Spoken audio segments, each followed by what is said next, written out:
The Match Ball. Hello there and welcome to The Match Ball. It's Dan here with Michael, and over there we got Rob Conlon as well. All right?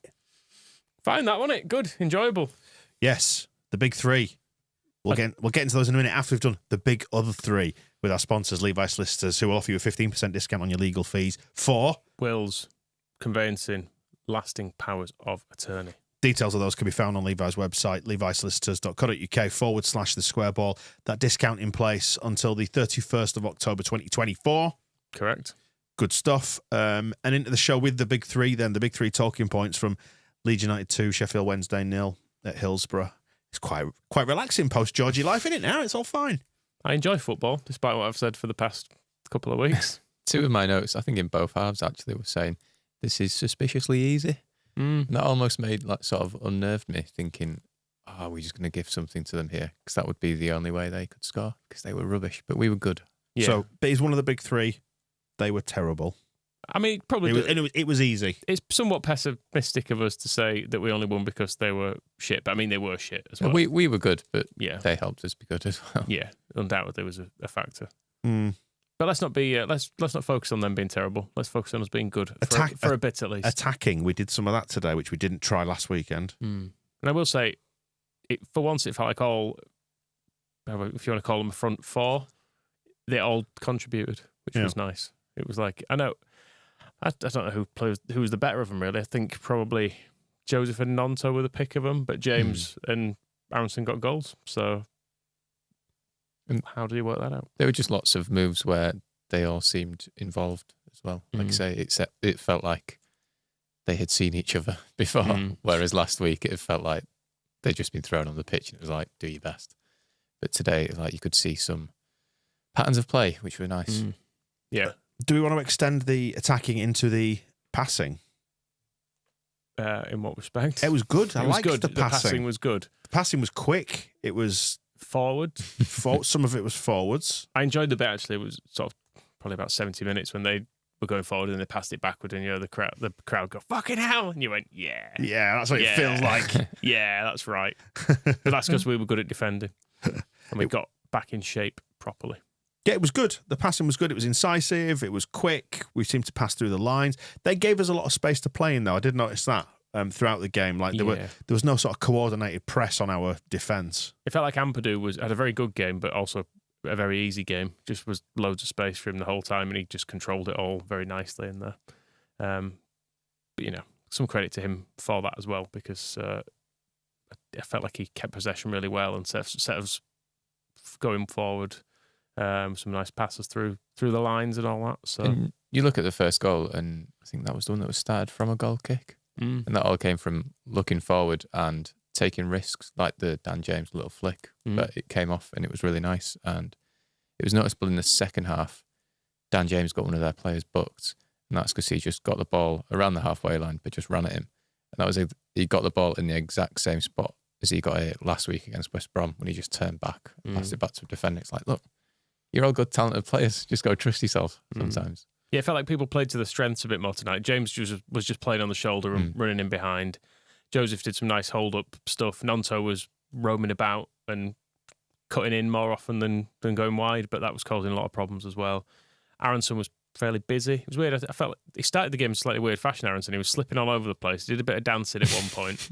But the goal was brilliant. And it's him on that right touchline early in the move, isn't it, as well? And And I guess that's the benefit of him over Pirro, because I don't think Pirro is probably doing that and then getting up the other end as quickly as that to be on the end of Joseph's half tackled thing, whatever it was. I thought it was a penalty at a glance, but I'm not sure. Let's pivot into Farke watch then and his impact on the game and the fact that he put in Aronson instead of Pirro, and it all seemed more dynamic. I mean, like you said, he didn't really do that much early doors, Brendan, but he's just buzzing around. He's busy. He's everywhere. He's annoying to a fairly slow and static defence. Yeah, and he's good with the ball in tight spaces as well. Like he's got fairly quick feet, hasn't he? There were a lot of them that were just kind of bouncing passes between each other, and also I think Aronson more likely to win it back as well. I know he's not the most physical presence, but he is annoying and just kind of everywhere, like you say, sort of either wing and in the middle.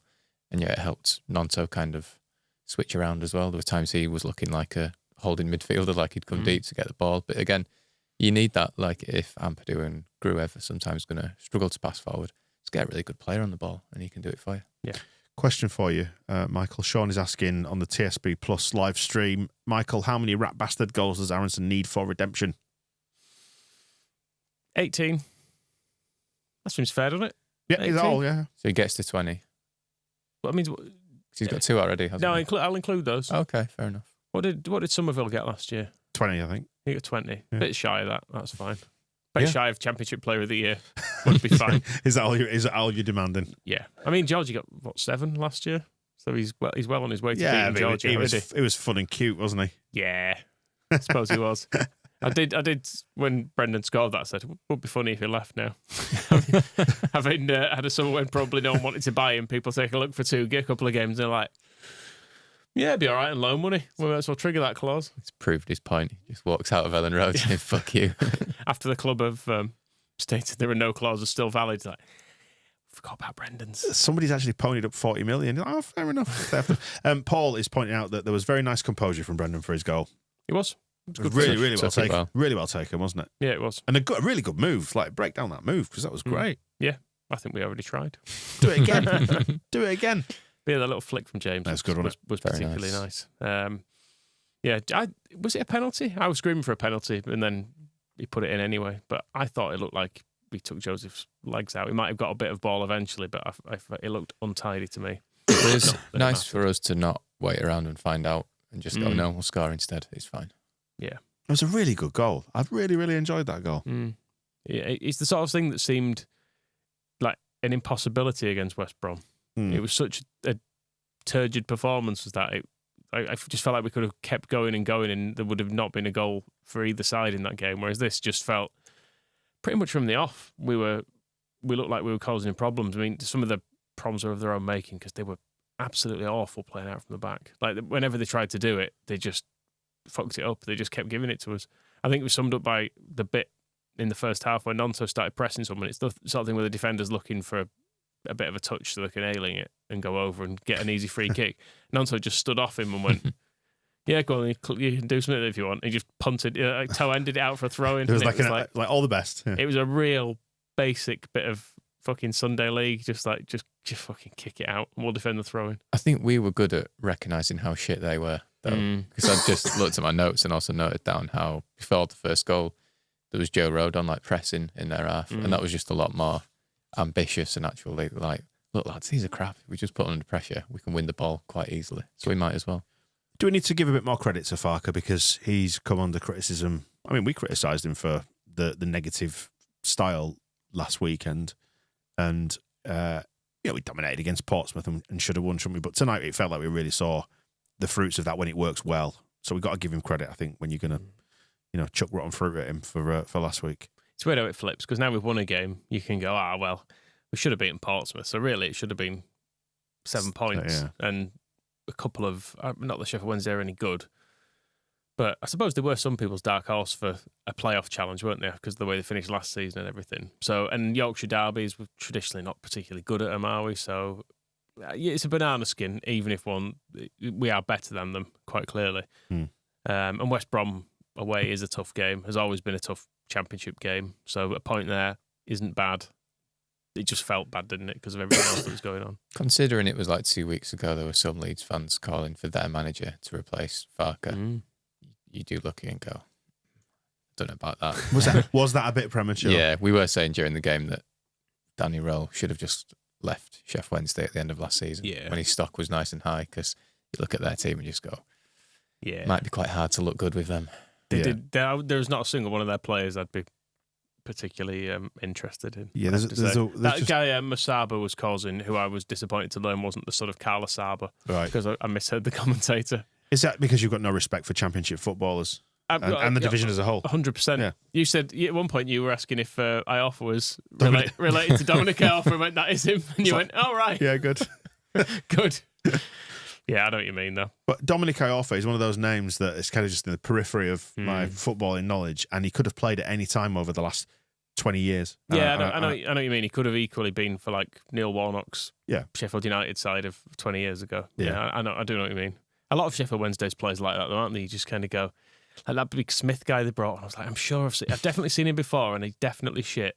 And I looked at his Wikipedia, and it's like loads of games at Rotherham. So it's like, yeah, well, I've definitely seen him there. I'm pretty sure he played against us last year and was just an awful giant of a man who can't An actually play awful football. giant of a man. But just like I love the snobbery that we are openly caught in here. But the sort of player, if he was like 4 inches smaller, would not have played it football at any level. But he's just about big enough that he can make himself a handful. One of the big boys. Did we talk about the subs and the timing of the subs already? Because that's probably worth touching on, because it was late. Now the bench was pretty youthful. Bring on the 2 goalkeepers. That's what I say. There was a point in that second half where you were advocating for Alex Cairns being brought on up front just to disrespect Sheffield Wednesday. Might as well. Yeah. It'd have been funny. No, you would. Yeah. After Melier's weird little punch in the first half, we were like, does Cairns, has he definitely got his gloves with him? Right. Was it give each of them 30 minutes, you said at one point? That was my suggestion, yeah, like a pre-season friendly. You're all going to get a game, lads. We'll just ease you into the pre-season, get you all a touch of the ball. What did you make of Melier's performance?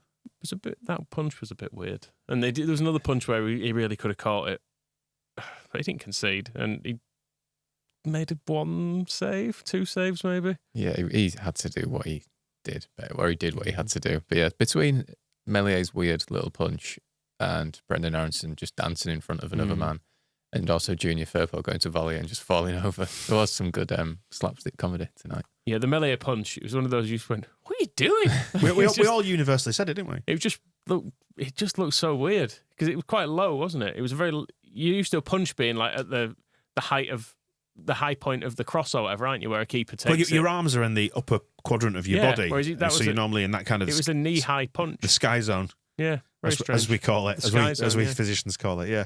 It was a bit of a strange one, that, and I think we're all a bit nonplussed by that, but it had minimal impact on the game overall, didn't it? They didn't cause us enough trouble to give him a proper set of the yips or anything like that. No, case of the yips. The nearest they came was the header from a long throw, wasn't there, which went fairly close by the post. Some people in the crowd thought that had gone in, didn't they? It was one of those where you heard a bit of a way as the away end got to jeer some people who thought they'd scored. But there was shot dragged wide. Shanked a few wide, didn't he? Yeah. His shit hair. Yeah, back to Farke watch, the subs we were talking about. And so you got Joseph, he was the first sub at 84 minutes. Is that right? For the problem with Farke's subs is when the game needs changing, and that didn't, so... True. Yeah, I felt like it was probably a benefit to him that we had such a weak bench, because it was like, you've just got to leave him on and make sure that win it like as the starting 11, which they did. And it helps not having a midweek game that forces your hand a little bit as well. Yeah, it was so comfortable that it was in second gear a lot of the second half anyway. So I realised in that second half I wasn't really paying that much attention to the game. I was like doing the graphics for the match ball and stuff. It was not a lot. It just looked like, I actually thought we'd score again probably, and should have done, I suppose. Joseph had his big chance, didn't he, where, following my advice, he did kick it really hard, but it did go over.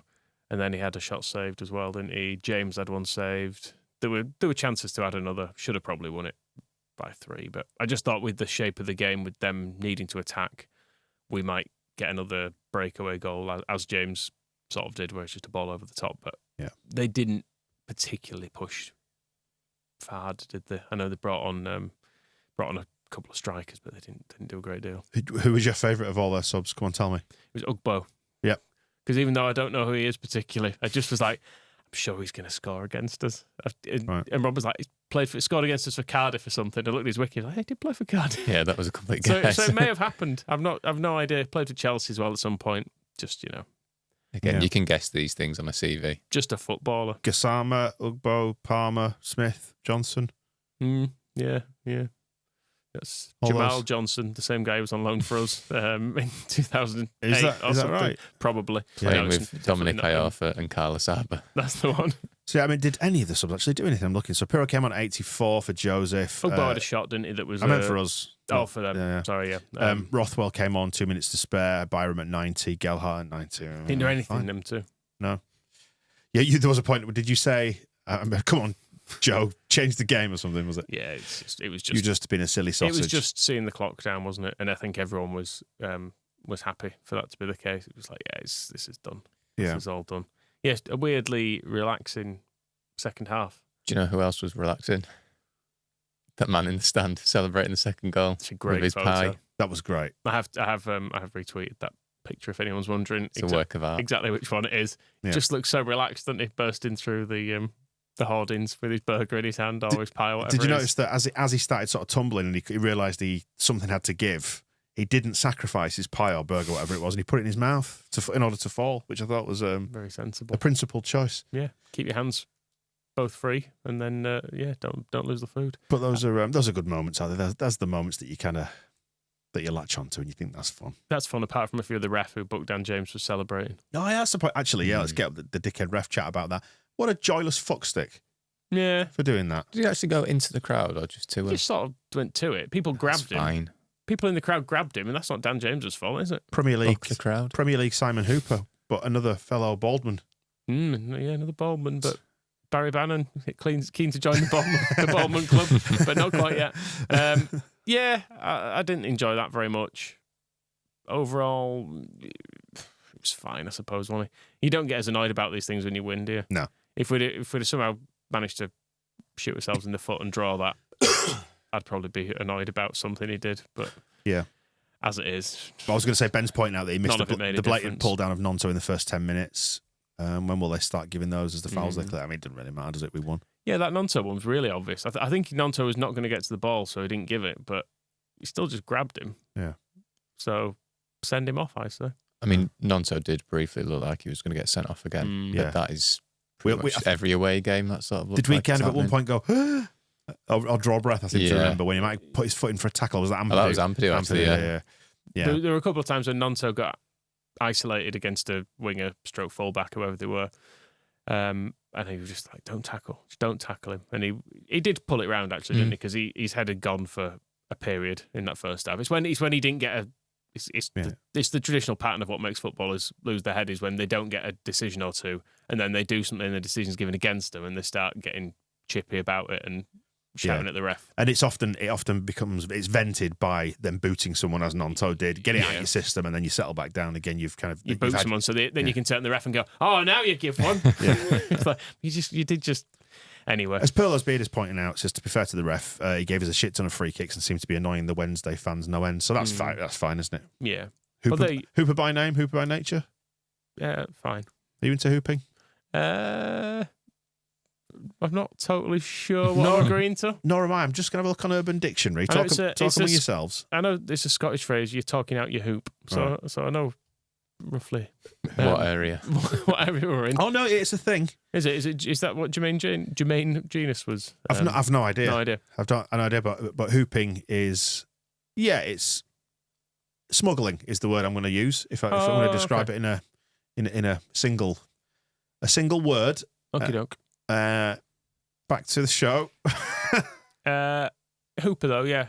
I think most of the free kicks he gave were justified though, because it felt like we got around him or just nicked the ball in front of him a few times, and they just sort of pulled us back. Yeah. So you're not allowed to do it. It was the type of thing that happens when good players play against bad players. Yeah. Oh no, they've dribbled past you again, so you're going to foul them, aren't you? It was as routine a win as you could possibly get, that actually, wasn't it? Now you look at it, considering it was in the build up to this, we spoke about when we spoke to Matt Lewis on the West Stand on today. Today, yes, but we recorded it on Thursday. And we wondered, we went through that same routine of wondering whether the derby would be a great level of Friday night under the lights, atmosphere, and all that. It had no effect. It was just like last year. Almost. Easier, I'd say. I think that last year it felt like we had to find our way into the game a bit more. I suppose we just scored earlier in this one. It was a lot more of an awkward start last year where you thought, oh, this looks like it could go wrong. But no, not this time. Yeah. I sort of did expect it to be a bit tighter than that, I have to say. Because Can I give you a good stat? Sorry, mate. I was going to say our last 30 Championship away games when scoring first. This is Johnny Cooper at JR Cooper 26. We've won all but one, which we drew. Score first, win. That's the story of it. Sorry, what were you going to say? We've got the win in the yellow kit as well, which is nice. Yeah, is that the first time we've won in an away kit for quite some time? Yes, we didn't. We never won in the peacock, did we? Last year, I don't think. Did we win in the pink? Does that count? Not sure. Win in the pink or hooping? It's up to you. I mean, depends what day of the week it is, doesn't it? You know, mix it all up a little bit. comments coming in from Farke. More signings will come this week. Tick. Good. Doesn't want to speak too much about Ramazani tonight because he wants to credit those who played tonight and let them have the spotlight. Rightly so. It's good. See him sat in the stand with his glasses on. They did look like fancy glasses, didn't they? Yeah. Some shiny bits in him. Right. Wow. Might think of doing that myself. He's talking about Patrick Bamford. Says it's about being patient with the striker who he classes as a top championship striker. Hamstring injury, week 2. Happy for the players and for the hard work they're doing. We're fully convinced in what we're doing. It has settled everything down a little bit. Don't we all just feel that little bit more? Because Pat Bamford's injured. You did go straight off the back of that. That is a very familiar pair of slippers, is that? Max Verber didn't make it either, did he? No. Funny That little I wonder if he travelled with the squad. tight calf. Apparently could have made it, but clearly not. Would actually be interesting to know if he was there. Yeah. But yeah, Bamford, I mean, it's one of those ones you're not at all surprised when you see it, are you? 'Cause you're looking and you're thinking, well, you already know Joseph's going to get his chance. Yada. But Bamford, is he on the bench? No. Did you speak about Joseph when I wasn't paying attention earlier? Not enough, probably. Right. No, we didn't talk. We've not yet talked about the Dan James goal, have we? Which should we talk about that the then? finish was hilarious. Yeah. I think he just about meant it, but I don't think it happened like he meant it to happen. We disagreed on this, didn't we? Where were you on it, Rob? I think he meant to dink it a bit more than he did. Yeah. Almost like it would have been a bit more like Aronson's goal. Yeah. But his little scuff that was more or less in the direction he intended, I think was good. Yeah, it was a very much a duffed dink, but thankfully the keeper was very laid down at that point, so it was high enough. But I think I think he meant to do it at a height where the keeper would be unable to save it, whereas actually if it'd have just been a tiny bit more stood up, he would have done. I disagree. I think he meant to do it like that. I think if you look at the replay from behind the goal and you see what he does with his eyes, it gives him the eyes, like he looks at the bottom, like near post corner. The keeper starts to go down that way, and I think he just rolls it into the far corner of the net. Okay. I think he knew exactly what he was doing, and I think you should be appalled at yourselves for questioning his intentions. I enjoyed it all the same. Yeah. And the through ball from Joseph was superb. Yeah, speaking about Joseph, he got man of the match on Sky. It's Hinchcliffe, worthless though because it's from Hinchcliffe. I was thinking Nonto should have got it, but then Joseph did get 2 assists. I suppose the first one is just a bit weird because it feels like he probably didn't mean to get the assist. He wanted to score himself. But he struggled at West Brom last week, and today he looked loads better. Yeah, again, just a lot more involved. He was foot mob man of the match as well. Okay. If that for all that means, because that's an algorithm based one. But no, I thought he was just involved as well. I think there was the thing we were mentioning with all the attacking players. It just felt like they all chipped in and contributed. Whereas I don't know, quite often it's like, Pirro's not really done much, or Bamford's barely had a touch, or Nonto's had a bit of an off day, and I don't know, it just felt like it all worked today as a unit. So you would imagine that's going to be it for the next game, and definitely Large is going to have to try and get his way in from the bench, and all the other signings, But and Pat Bamford returning like a new signing, yeah, like a phoenix from the flames. But you know when you've got good players in behind your starting 11 that you can go into a game with a certain degree of comfort, or a higher degree of comfort, I suppose. I felt comfortable with the goalkeeping situation tonight, I have to say. I thought we had adequate cover on the bench. Yeah. Should the worst happen. I mean, or did we? Well, do we go for a third next game? Play 3 sub-keepers. Chris Klaassen back. You can't be too careful. Drag Chris Klaassen out of McDonald's. Jeez. Yeah, according to Football, every single one of our players is in the green, which means above a 7. Great, yeah. Oh, but I should say that members have a look on the feedback bit, top of the website, and leave us your scores out of 10 for the players. And we'll start charting that and scoring it and fashioning another trophy. Just seen Firpo's name. We've not spoken about him yet. Go on then. Do we think he's now following instructions to have this sort of free roll? Because he is all over the place. There was the second goal, in fact, was he looked really out of position, but he won a tackle in the middle.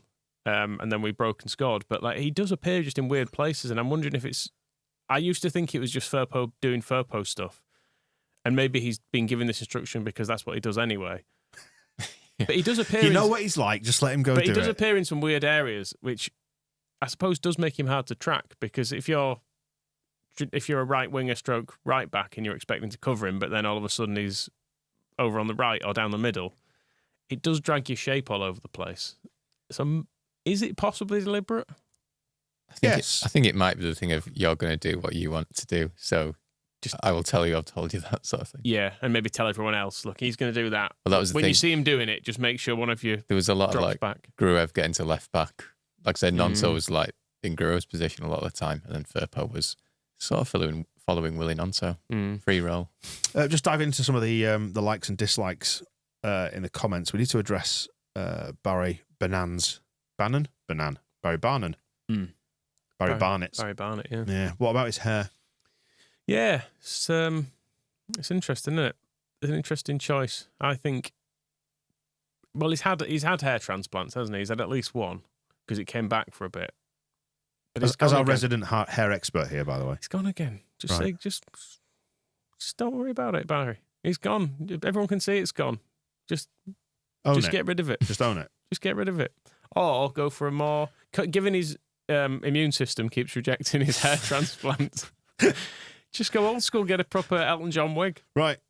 That's what I'm saying. There's surely good enough adhesive now that you can play a game of football. Or go full comb over.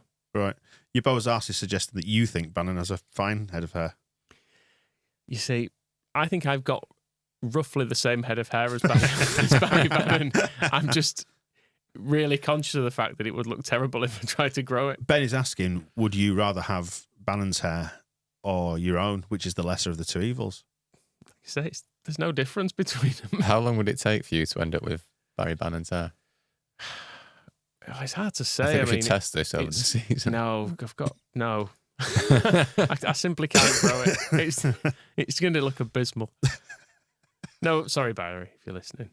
He wasn't very good tonight either, was he, Bannon? No, he wasn't. Misplaced loads of passes. Because generally he's their star player, isn't he? Well, he was in League One. But yeah, it just felt like it was too far for him today. Yeah, he tried a big spectacular volleyed pass across the field and it didn't work. Yeah. That really pleased me. Looks like a man who roofs houses in exchange for spice. Don't know about you or Bannon, though. I was going to say. I only do my own house and I take my own and I buy my own spice. Thank you very much. Lee said he looks like a dropped lolly. Poor Barry. I feel like we should stop this picking on him. No, but he must know. Well, you think that, but then he comes out with that as a haircut, so maybe he doesn't. Distracts from the rest of the There package. is still some at the front, so maybe if he can look in a mirror and be like, "There you go, full head of hair there." Just if he makes people retake pictures a lot. If he gets in a lift or something. Yeah, he's quite little too, so everyone can see it. Yeah. If you're 7 foot and you've got that hair, suggestions to people at ground level. Suggestions are coming in, by the way. Charity fundraiser for you to grow Bannon hair. Nope. I don't want to be arrested. If we go up, Michael grows his hair until the start of the new season. Nope. No. Is this better than or worse than a dead man's wig? Yeah, I might send Bannon the dead man's wig as a gift. Can Michael commit to growing his hair in a Bannon fashion while we remain unbeaten? Asks Donna. Nope. No. Nope. You're just not having it. No, I just can't imagine. Do you know what it is? You hate joy, don't you? No, I just don't want to be shouted at by local children. Right. Because they'll be like, "Oh, that guy looks creepy," and they'd be like, "Why are you near our primary school, Mister?" That kind of thing. They'd be correct. Yeah. Is there? Are they? Would they? Well, to shout at someone with that hair. Oh, right. Sorry, I misunderstood. Where are you on the optimism scale now? Then, if you want to timestamp it, going up, aren't we? Here we go. He's lost a load of money tonight on Sheffield Wednesday. £15 actually. Twice. £15. Just covered off the draw when we went 2-0, just to be sure. It's fine. It's all winnings from the Portsmouth game. I think that was a decent marker of, because West Brom are a decent Championship team, aren't they? They're well managed, well organised. You forget there's loads of teams like Sheffield Wednesday in this league who are basically just not very good. And Portsmouth were not very good. This is the game we should have had against Portsmouth. We should have just taken the lead and extended it and not given them a look in. And somehow we managed to fuck it up. How bad must Plymouth be if they lost 4-0 to Sheffield Wednesday? Yeah. It really goes to show you there's some bad teams in this division. Who have they got this weekend? Let's have a look then. Plymouth, they play QPR tomorrow, don't they? Because they kept out. I think that was the game they kept advertising on Sky. And wow! I was just thinking, fuck watching that. Yeah, all right, lads. I've got other stuff to be doing. Washing my hair. That was the early, growing my hair. I'm out hooping. In the basketball. Plymouth managed maybe doing that right now. Who knows? Who knows? But But yeah, that it felt there's a lot more comfort in that. I think because of the what's the word? The kind of upset, the shakiness caused by the playoff final. You wonder if it's all going to go in the bin. They're losing the transfer, or all the outgoing transfer players. All them losing the transfer window. Yeah, we haven't lost the transfer window yet. We haven't lost it yet. But and then the wobble on the opening day, minor wobble, turns into a wobble because it's a second draw on the bounce. But to get the win, everybody just relaxes. Yeah, there was that. The Middlesbrough game was. Oh yeah, forget about that as well. It was weird with that because we know we lose cup games and it's fine. We've lost cup games to worse teams than Middlesbrough and we've changed loads of players and it was just the general feeling of, oh shit. And then we saw, obviously it was the same night we found out Georgia was going, which leads to a doom spiral, doesn't it? Right, I'm going to read all these fixtures out for you. Tell me which ones really pique your interest. Or just make a reactionary noise about each one. Take it in turns if you want. Bristol City against Coventry City. It's fine. Hull Very City, Champo. Hull City against Millwall. Nah. Queen's Park Rangers against Plymouth. Blackburn against Oxford. Jeez. Oh, wow. No, thank you. Borough against Portsmouth. Sort of Premier League. Yeah, that is Yakubu. The Yakubu derby. Right. Norwich against Sheffield United. Yeah, that's good, solid. Champo. See Wilder upset again. Cheer on Norwich, I was going to say Yeah. there. Just to see old Chris Wilder getting pissed off about something and nothing. Probably Leeds related. I think he thinks about us more than we do. Preston against Luton. Nah. Stoke against West Brom. Who've Preston got in charge for that one? Is Hecky not there yet? Oh yeah, of course he's confirmed. Stoke West Brom.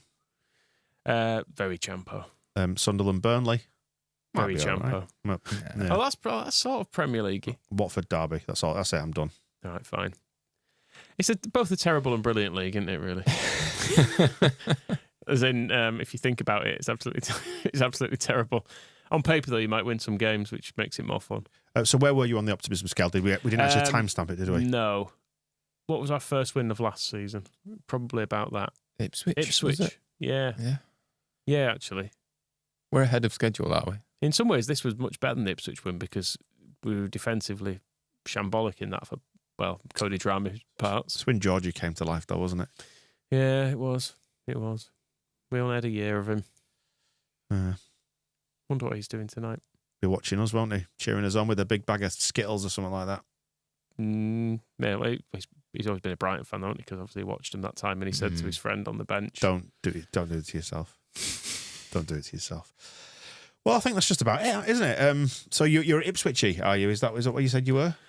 Yeah, I'd say so. Right. That's good. Not Ipswich at home. Well, that was good. Because that was too much optimism. Right. Because we just looked loads better than him. I was like, these chumps are never going to go up. But they did. Spent a fortune as well, haven't they now? Mm-hmm.